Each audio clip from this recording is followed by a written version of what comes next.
Welcome back to another video here on the second channel. We have some more Hytale news, and it's been a while since the last post. Today though we have 4 posts in total, which is kind of cool. The last time we got a post was 3 months ago, and it also had a little bit of a slowdown earlier in the year between these 2 posts. So some people get upset about the frequency of these posts. I'm personally fine to learn whatever about this game whenever, and so I'm really excited to see that there are 4 new posts, and I think they've just got a lot that they want to get off their chests, it feels like. So first of all, this post right here we're not going to cover just because it's the new music. So if you want to go listen to that, then you'll find a link to the Hytale website in the description box down below. You can navigate your way over here and give those tracks a listen. They're on YouTube as well if you're subscribed to the Hytale channel over there. Now the first post we're going to look at is the development update. And I've basically read through all of this. So if you'd like to actually read it yourself, it's all linked in the description box. To give you the kind of rundown, they're communicating with us as to why there has been some silence for some time, which I, again, am personally fine with. Whatever they need to do to get this game developed is fine by me. But they're talking a lot about the high stakes that have been created for this game. There is a lot of anticipation. The community is analysing intensely all the things that they're revealing on the blogs, and there's just a lot of pressure around the game now with them developing it. And they talk about having anxiety within the team in trying to meet the high standards they want to set for this game.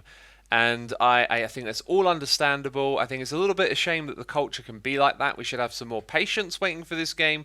And they've actually put a date on it. I can't remember specifically where it was in this article, but 2021. So you're going to have to wait at least another year for this game, and I'm fine with waiting because I think they're going to end up with a really fantastic product. And you can see as I'm scrolling here through the article, there are some fantastic screenshots as well. Now they also have stated again that due to the things that have happened over the last few months that have slowed them down from releasing blogs, the pressure they've been feeling, they're not going to crowdfund the game. They're not going to reveal a business model because they haven't settled on one yet. There's no date for beta testing, and they're not talking about what platforms they're releasing the game on, but they are starting to feel more comfortable with showing us some of the features that they are developing. And this second article, the progress update, kind of touches on that. They talk about showing more aspects of the game that are earlier in development. And in the other article, it also talked about how some parts of the game are, almost finished and ready for release, but the game has so many different parts to it that not all of it is ready, but they're starting to get a little bit more open with what they're going to show. So there are some new biomes. This is for Zone 1. It's called the Autumn Forest. It looks absolutely gorgeous, as does the second one. In fact, I think the second biome looks even better. The second one is known as the Oasis, and this is an isolated lagoon within it. That looks absolutely beautiful, and it's going to be found in the second zone. And there's your other screenshot as well. Really loving how gorgeous this game looks. They also talk a little bit about farming. They've been working on a farming system that will have you tilling the soil and planting down a variety of different crops. In this image here, you can see some of those crops, and you can also see the user interface down the bottom. I think we've seen this before, but it just kind of caught my eye that that was there. I also like that there is a cart here with like a watering can on it. Maybe those are things that you can do, lug around a cart with crops in it and stuff. Who knows? It all looks interesting. They also talk here about livestock farming and animal domestication, and it sounds like they're going to create a complicated system with feed, the availability of good bedding, and the company of similar creatures. So maybe a variety of factors to make that a little more interesting than Minecraft's method of just, breeding them together with a single item. Here we have the reveal of another new undead creature with a sideways mouth. Looks very interesting. And then this screenshot. Well, there's just a couple more screenshots at the end of this. I like the green atmosphere here. That looks really, really powerful. And then last of all, this screenshot. And there are actually 2 creatures. You can see this one here and another dinosaur-y looking one just back there.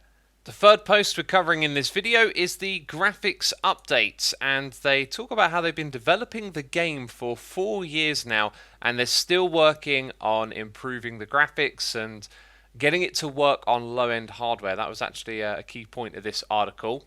So they've added in real-time shadows, which look absolutely gorgeous. And they've improved the water and bloom, which we're going to see in this article. Now, a point they made is that this is still going to run on low-end systems. They've been testing all of this on integrated graphics chips, so things that you find in laptops, and supposedly this game is going to perform on pretty much some of the lowest systems out there.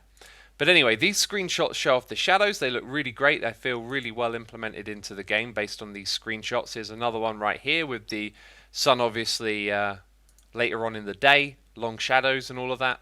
And then we get a video of some time lapse right here. So let's just play this and enjoy the view. It looks really, really good. A variety of different views here. Got a very natural feel to it. I love it. It's really good work they've done here with the shadows and the way it works with the lighting. And man, this game looks so gorgeous, doesn't it? Looks absolutely wonderful. Very nice. And that, I believe, is the last clip, right? Yep, and then we're back to the beginning. So let's continue going down. Water effects right here. The water looks kind of gorgeous, I think. You can see it's kind of translucent. They've basically been improving the quality of this, and now they're showing some of that off to us. And here's an underwater screenshot. Everything looks a little bit shiny, and I really like that. Gorgeous looking effects going on here. Then we have bloom and sun shafts, and they point out that sun shafts are only going to be available to higher end specs. So although they're trying to get everything to run on integrated graphics, sun shafts like this, where the light is coming down into a cave, may not be available on those lower systems. But that is looking really, really quite magical.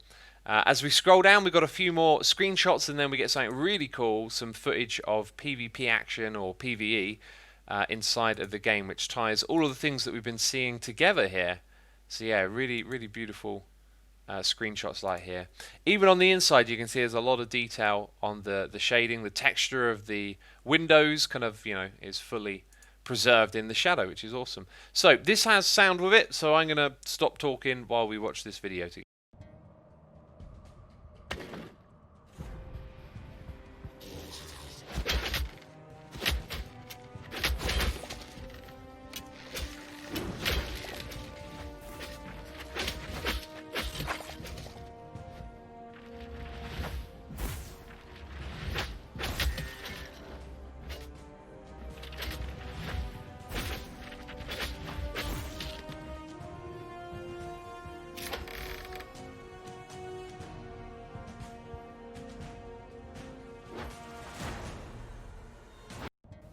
How cool is that?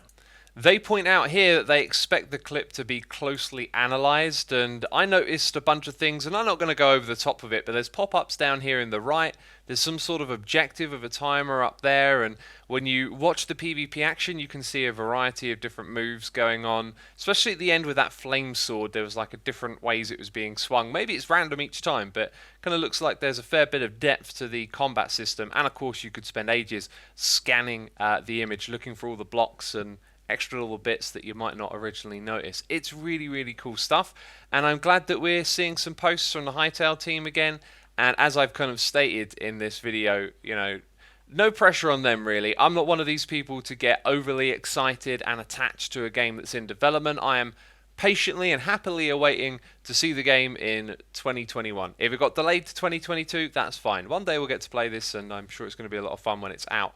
But yeah. That's it then, I guess, from me. As always, the link is in the description box down below to the article that we showed in this video. Thanks for watching. I'll see you soon. Bye-bye.